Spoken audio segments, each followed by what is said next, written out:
প্রশাসনের উপরে উত্তেজিত হয়ে আছেন কিন্তু সাধারণ মানুষ তারা আসলে প্রশাসন আইছে লাশটা নেওয়া লাগে কিন্তু সাধারণ এখানে মানুষ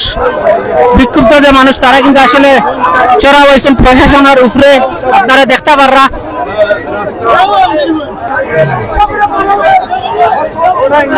এই লাশটা এখনো 1.5 ঘন্টার উপরে একটা অ্যাম্বুলেন্স নাই গোলাপ করতে না হাজার হাজার মানুষে কল দেয় তারা একটা রিসিভ করেন না এই ডিউটি অফিসার কল দিদি ওনারা 40 মিনিট একেবারে বলছেন যে আমরা ডিউটির অফিসার পাঠিয়ে দিছি এখনো পর্যন্ত গোলাপ করতে না কোনো খবর নাই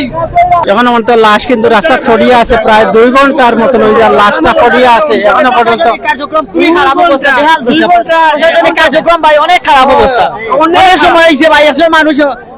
দুর্ঘটনায় কবলিত স্থানে অনেক সময় দেখেন পরে থাকছে প্রশাসনিক কোনো কার্যক্রম একবার অচল অবস্থা গোলাপগঞ্জের রাস্তাঘাটের অবস্থা খুবই নাজেহাল অবস্থা তো দর্শক আসলে আপনারা দেখতে পাররা আসলে দীর্ঘ যানজট সৃষ্টি হয়েছে অ্যাক্সিডেন্ট হওয়ার ফলে এবং সাধারণ যারা মানুষ আসলে ভোগান্তি শিকার হইরা যাদের বাড়ির যাইতে রাস্তা দীর্ঘ যানজট প্রায় 3 থেকে 4 কিলোমিটার রাস্তা যানজট হয়ে গেছে ইতিমধ্যে 2 ঘন্টা আগেই ভয়াবহ সড়ক দুর্ঘটনা করছে এবং কবির আহমদ নামের যে যুবক তার কিন্তু এখনো তার লাশ এখনো রাস্তা ছড়িয়ে রয়েছে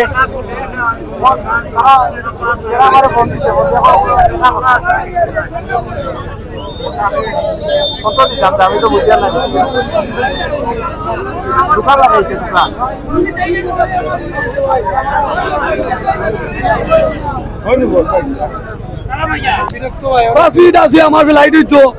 আপনারা লাইন তো অতি তাড়াতাড়ি জোগাড়ি দোকাইয়া ভাই কোন দেশ হইতা যাত্রী কোন দেশ বাকরাইনর আমি ড্রাইভার হচ্ছে আপনার গাড়ি আমার গাড়ি বিদেশি যাত্রী আপনারা রুশিয়া দোকা লাইন বলক ছুটাইয়া দোকাইয়া ধন্যবাদ আসলে এই ভাই যে অভিযোগ করছেন আরো অনেক শত শত ভাই আপনার এই যে অভিযোগটা যে অনেকের গাড়ির বিদেশ যাত্রী অনেকের গাড়ির রোগী এই বিষয়ে অনেকেই খুব প্রকাশ করা এবং আচ্ছা এই যে দুর্ঘটনা ঘটছে প্রায় দীর্ঘ সময় থাকি এখন পর্যন্ত গোলাপগঞ্জ থানা পুলিশের কোনো পদক্ষেপ নাই এ বিষয়ে আপনার মতামত এটা হইল কি একটা অবহেলা করা একটা সাংঘাতিক একটা অবহেলা এগুলো ঠিক না আশা করি না এই ধরনের আশা করছি না আমরা যে রাস্তাতে একটা দুর্ঘটনা ঘটবো আর ঘন্টার পর ঘন্টা লাশ জনসাধারণ মানুষ গাড়ি অ্যাম্বুলেন্স বিদেশ যাত্রী সব যে থানার অপেক্ষা করবো এগুলো জনগণে আশা করছিল না গোলাপগঞ্জ থানার প্রতি আসলে একটা গোলাপগঞ্জ থানা অবহেলা করা যত দ্রুত সম্ভব আইয়া এই ব্র্যাকেটটা উঠাইয়া জনসাধারণ চলাচলের সুযোগটা করিয়া দেওয়া এটাই আমার আসলে ইনোর গোলাপগঞ্জ থানার অবহেলা দুর্ঘটনা ঘটলে গোলাপগঞ্জ থানার অতি সত্তর আসে না এই ইমরান আমরা এই ব্যবস্থা নেওয়া দর্শক আসলে মাইশোর ইতিমধ্যে আসলে খুব প্রকাশ করা প্রায় 1.5 ঘন্টা হয়ে যাওয়ার প্রশাসন জানানোর পরে এখনো পর্যন্ত প্রশাসন কিন্তু প্রায় 2 ঘন্টার উপরে 1.5 ঘন্টা 2 ঘন্টার উপরে এর আগে জানানি হয়েছে অথচ গোলাপগঞ্জ থানা একেবারে কাছে হয়তো সময় লাগতে পারে 15 থেকে 20 মিনিট হাইয়েস্ট কিন্তু প্রায় 2 ঘন্টা দুর্ঘটনায় 2-1 মাস বাদে দুর্ঘটনায় মানুষ এখানে অ্যাক্সিডেন্ট কয়েকদিন আগে একটা মোটরসাইকেলের বাই 5 মাইল ওখানে মারা গেছে কিন্তু আমি এমপি সাহেবের উদ্দেশ্য কইয়ার অতি শীঘ্রই গোলাপগঞ্জটা কি 5 মাইল বাইপাস বাই রোড যদি না হয় এক সাইডের গাড়ি আরেক সাইডে না যায় তাইলে এইভাবে আমরা রাস্তাঘাটে আমরা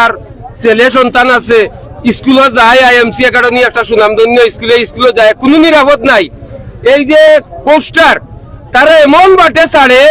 যে 5 জন মানুষও উল্টিয়া পড়ি যায় রাস্তাঘাট এমন এক সমস্যা যে গাড়ি গুগল নাই তাই আমি এমপির উদ্দেশ্যে কইয়ার আপনি অতি শীঘ্রই এই গোলাপগঞ্জ বিয়ানীবাজার রোড 5 মাইল থেকে গোলাপগঞ্জ এমপির সামনে পর্যন্ত 1 বাই রোড আপনি শীঘ্রই করক্কা আমরা গোলাপগঞ্জের ফুলবাড়ি ইউনিয়নের সারা মানুষ আমরা রাস্তা তুবাইমু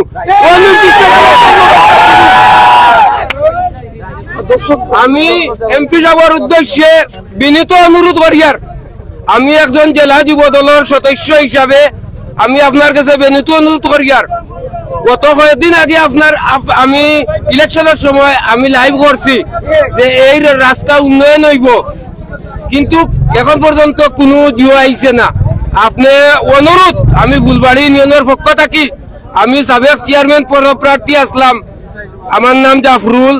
আমারে ফুলবাড়ি ইউনিয়নের প্রতিটি মানুষে আমারে চিনইন। আমি ফুলবাড়ি ইউনিয়নের পক্ষ থাকি আপনার বেনিত ফাওদারি অনুরোধ করি আমার এমপি সাহেবরে, আপনি অতি শীঘ্রই এই রাস্তার নিরাপদ আমরা দেখা। আর কোস্টারর যে চেয়ারম্যান সকল আছেন তারারে অনুরোধ করব যে তারা এমন স্পিডে চালায়, তারার লাইসেন্স আছে, তারা কিভাবে এই যে সেনজিত আমরা কোনো এত বাইয়াই না চইন আপনারা হকা, তারা টান ছাড়ে না। এই যে ইখান কিতা জিওই গেছে নি, এই যে প্রশাসন আমি কই আপনারে ভাই,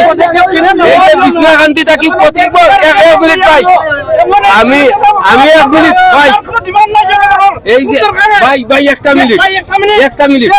10 চাকি গাড়িয়ে, এই যে 10 চাকি গাড়িয়ে সুনা মাত্র টানে, হাজার গাড়ির যায়, এত বড় বড় টুকরাই লইয়া, কিন্তু মানুষের কোনো নিরাপদ নাই। এখনো